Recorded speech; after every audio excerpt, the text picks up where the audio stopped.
Halo adik-adik, selamat datang di Sidang Anak-anak.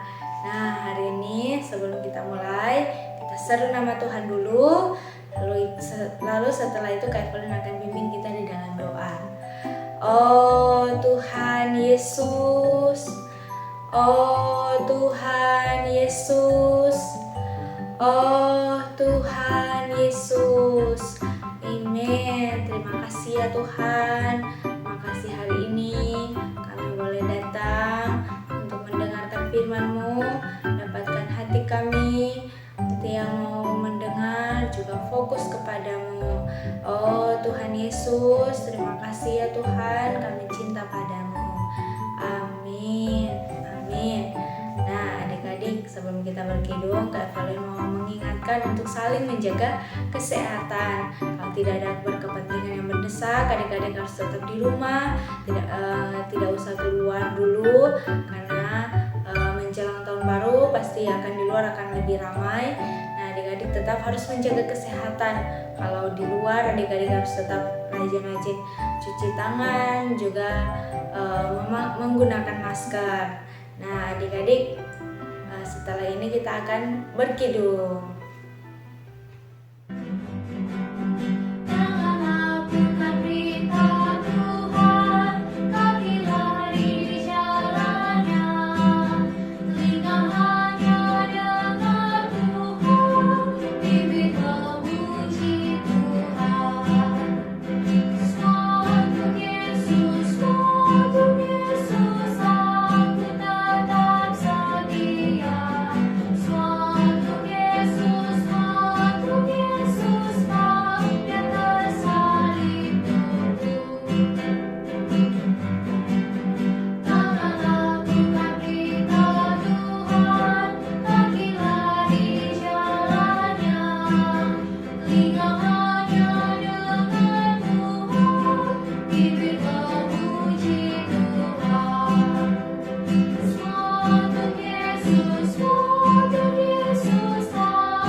Halo adik-adik, puji Tuhan.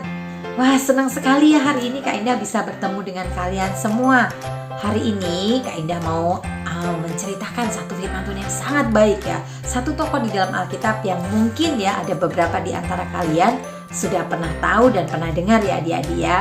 Tapi sebelum mendengarkan firman, Kak Indah mau pimpin dulu berdoa ya, supaya firman Tuhan hari ini bisa menguatkan kita semua. Kita doa dulu ya. Amin. Tuhan Yesus, oh Tuhan Yesus, Tuhan terima kasih kami boleh bersama-sama kembali datang kepada Tuhan. Berkati perkataan firman-Mu hari ini. Firman-Mu boleh menerangi kami. Berikan kami telinga yang mendengar, juga hati yang lembut, sehingga kami bisa mendengar perkataan-Mu. Terima kasih Tuhan Yesus. Amin. Amin. Nah adik-adik, sebelum Kak Indah memulai cerita hari ini, Kak Indah mau tanya, siapa yang ingat cerita minggu lalu? Ada yang ingat? Nah, Kak Indah kasih clue deh, bahwa minggu lalu diceritakan Tuhan sudah berfirman kepada bangsa Israel bahwa bangsa Israel ini akan ditawan oleh musuh-musuh. Selama berapa tahun coba? 1 tahun? Enggak. 5 tahun? Enggak. 10? Enggak juga. Berapa dong? 50 tahun? Enggak. Berapa? 70 tahun. Wah, lama ya adik-adik ya. Betul adik-adik. Tetapi penawanan itu cuma 70 tahun. Setelah 70 tahun bangsa Israel akan dibebaskan dan mereka akan kembali ke Yerusalem. Tapi ada masalah adik-adik. Di akhir tahun-tahun penawanan mereka, tembok Yerusalem itu roboh. Dirobohkan oleh musuh-musuh temboknya. Pintu-pintu gerbangnya dibakar. Lalu bangsa Israel bagaimana dong mau tinggal di kota Yerusalem?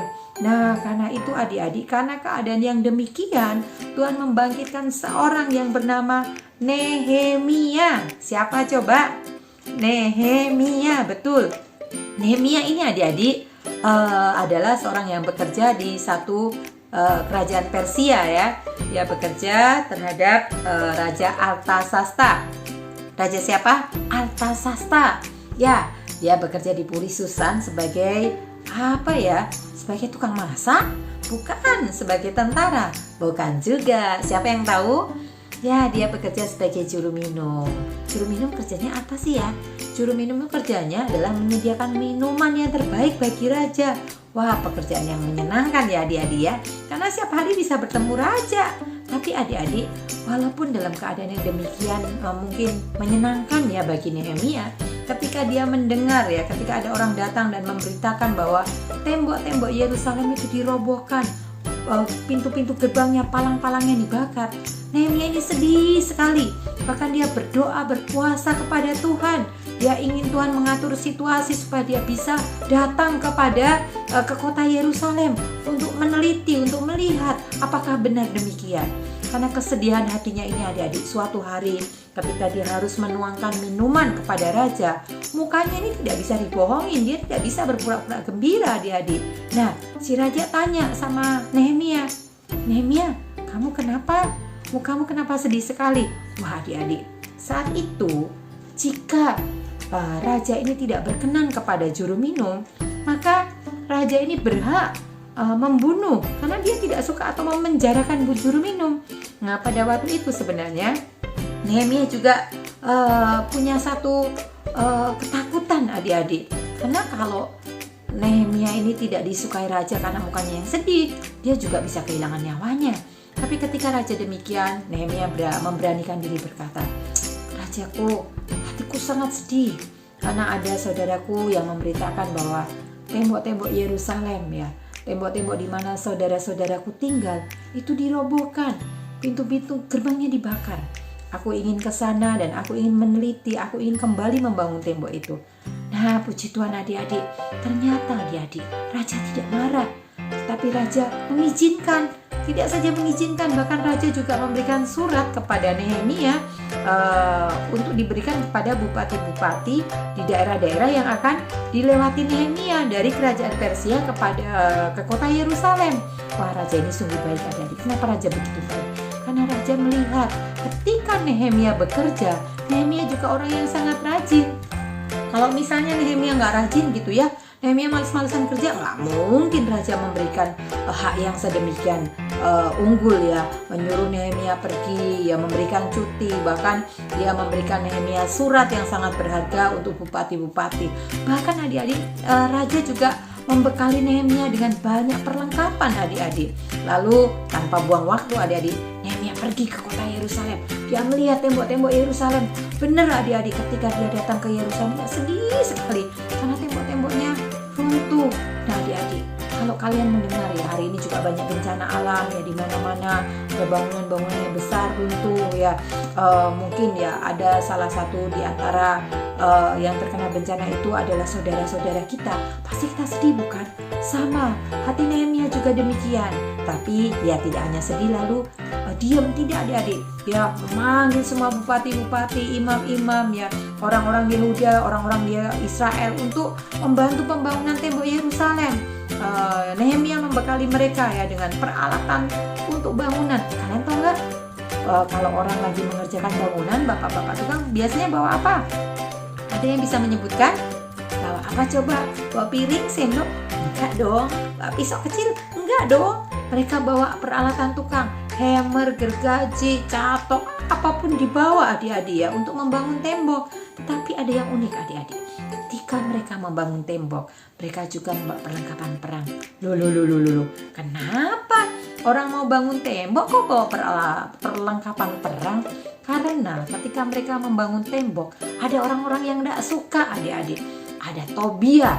Nah, Tobia ini adalah orang Amon. Dia mengejek Nehemia dan orang-orang yang sedang bangun tembok.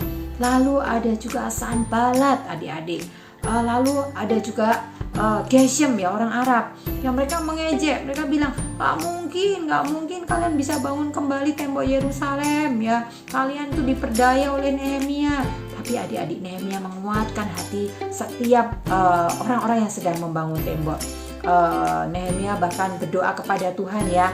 Nah, nanti kalau kalian sempat, kalian boleh baca Nehemia pasal 4 ayat 1b ya. Di situ dikatakan bahwa ketika mereka sedang membangun tembok ya, banyak orang-orang mengejek mereka ya. Ada Sanbalat, ada Tobia dan sebagainya. Sampai Nehemia bilang di ayat 5, ayat 4, ya Allah, Allah kami, dengarlah bagaimana kami dihina. Adik-adik, mereka menghina. Mereka bilang tidak mungkin bangun tembok. Tapi karena kesetiaan, kerajinan, kegigihan Nehemia dan orang-orang yang membangun tembok, adik-adik, dalam waktu berapa hari coba? Adik-adik bisa tebak? 1 tahun? Enggak. 5 bulan? Enggak juga, adik-adik. Dalam waktu 52 hari, adik-adik. Gak nyampe 2 bulan. Tembok itu selesai dibangun. Pintu-pintu gerbang selesai dipasang. Adik-adik, perhatikan. Ketika mereka bekerja sama dengan Tuhan, adik-adik, mereka berdoa, mereka meminta Tuhan menyertai mereka, maka tembok itu pasti selesai dikerjakan. Nah, karena itu kita harus seperti Nehemia, adik-adik. Kita hari ini bagi Tuhan, adik-adik ya. Kita harus rajin, kita harus giat, tidak boleh malas ya. Meskipun mungkin banyak yang mengejek, ngapain sih sidang anak-anak bangun pagi-pagi? Nah, kan enak tidur gitu ya. Atau ngapain sih ikut OKM? Ngapain sih ikut baca Alkitab? Adik-adik, kalian harus memiliki hati seperti Nehemia, diteguhkan, rajin, supaya apa? Supaya kita bisa mendirikan kesaksian bagi Tuhan. Puji Tuhan adik-adik, moga melalui cerita ini setiap kita dikuatkan ya. Khususnya di masa liburan ini, kalian semua tidak kendor ya. Tetap rajin baca Alkitab, penyegaran pagi ya, apalagi berkidung ya, bersidang anak-anak, apapun kalian harus rajin. Ketika kalian rajin, Tuhan juga akan menyertai kalian ya. Puji Tuhan adik-adik, moga hari ini hati kita juga seperti Nehemia ya. Ketika kita tidak bisa bagi Tuhan ya adik-adik ya, kita terus berdoa, bahkan kita boleh memohon dengan sangat kepada Tuhan. Kalaupun banyak musuh menghalangi ya, mungkin banyak teman-teman menghalangi, kita hanya perlu belajar datang kepada Tuhan. Baik, cerita Kak Indah sampai di sini. Moga adik-adik kita semua belajar rajin ya, tidak malas. Kita juga belajar terus datang kepada Tuhan seperti Nehemia. Puji Tuhan, Tuhan Yesus memberkati kita semua. Kita berdoa ya. Tuhan, terima kasih Tuhan untuk firman-Mu hari ini. Kami mau belajar seperti Nehemia. Kami mau rajin. Kami juga mau bekerja sama dengan Tuhan supaya Tuhan juga memberkati kami. Terima kasih Tuhan. Di dalam nama-Mu kami berdoa. Amin. Nah, puji Tuhan ya adik-adik. Hari ini kita sudah mendengarkan cerita bagaimana Nehemia dan bangsa Israel membangun kembali tembok kota Yerusalem. Mereka membangun, bekerja dengan sungguh-sungguh siang dan malam. Tetapi mereka juga tidak lupa untuk berdoa dan bersandar Tuhan. Nah, kita juga perlu belajar ya, dalam segala hal yang kita kerjakan, kita tidak hanya berdoa saja atau bekerja sungguh-sungguh saja, tapi perlu keduanya. Kita perlu rajin, perlu bersungguh-sungguh dalam belajar, tetapi kita juga tidak lupa untuk berdoa. Amin. Nah, supaya kita tetap ingat ya cerita hari ini, kita hafal ayat ya adik-adik. Ayat hafalan hari ini adalah Nehemia pasal 4 ayat 9. Nah, kitab Nehemia ini ada di Perjanjian Lama. Ya, boleh dibuka Alkitabnya di kitab Nehemia pasal 4 ayat 9. Kita baca sama-sama dulu ya. Amin. Tetapi kami berdoa kepada Allah kami dan mengadakan penjagaan terhadap mereka siang dan malam karena sikap mereka. Amin. Nah, adik-adik, saat Nehemia itu membangun tembok kota Yerusalem, bangsa Israel ini mendapat serangan dari Sanbalat dan Tobia, juga dari bangsa Amon, dari penduduk yang ada di sekitar tanah Kanaan itu ya adik-adik. Nah, karena mereka mendapat serangan, maka mereka berdoa kepada Allah mereka seperti di ayat hafalan tadi. Dan mereka juga selain berdoa, mereka juga melakukan penjagaan ya. Mereka juga berjaga-jaga gitu. Jadi sambil membangun tembok kota, mereka tetap sambil berdoa, mereka juga tetap sambil berjaga-jaga dan berperang. Amin. Nah, kita hafalkan lagi ya ayat tadi ya. Nehemia pasal 4 ayat 9. Amin. Tetapi kami berdoa kepada Allah kami dan mengadakan penjagaan terhadap mereka siang dan malam karena sikap mereka. Amin. Nah, ayat hafalannya nggak panjang ya adik-adik. Kalian bisa selama seminggu ini menghafalkannya bersama orang tua kalian. Amin. Nah, sebelum sidang ditutup, kita berdoa dulu ya. Kita pejamkan mata, kita seru nama Tuhan, lalu kita berdoa. Oh Tuhan Yesus, oh Tuhan Yesus, oh Tuhan Yesus. Tuhan Yesus, terima kasih Tuhan atas firman-Mu hari ini. Terima kasih atas teladan Nehemia, seorang yang sungguh-sungguh mengasihi rumah Tuhan, mengasihi kota Yerusalem, seorang yang rajin bekerja dengan sungguh-sungguh, juga seorang yang rajin berdoa kepada Tuhan. Tuhan juga dapatkan kami anak-anak-Mu. Dalam segala hal yang kami kerjakan, kami dapat mengerjakannya dengan rajin dan sungguh-sungguh. Kami juga menjadi anak-anak yang senantiasa bersandar Tuhan, berdoa setiap waktu kepada Tuhan. Tuhan, terima kasih untuk sidang hari ini. Tuhan, jagai kami dalam kehidupan kami sehari-hari, senantiasa menjadi anak-anak yang mempersaksikan Tuhan. Terima kasih Tuhan, amin. Ya, puji Tuhan ya adik-adik. Sidang hari ini sampai di sini. Kita jumpa lagi minggu depan. Tuhan Yesus memberkati. Amin.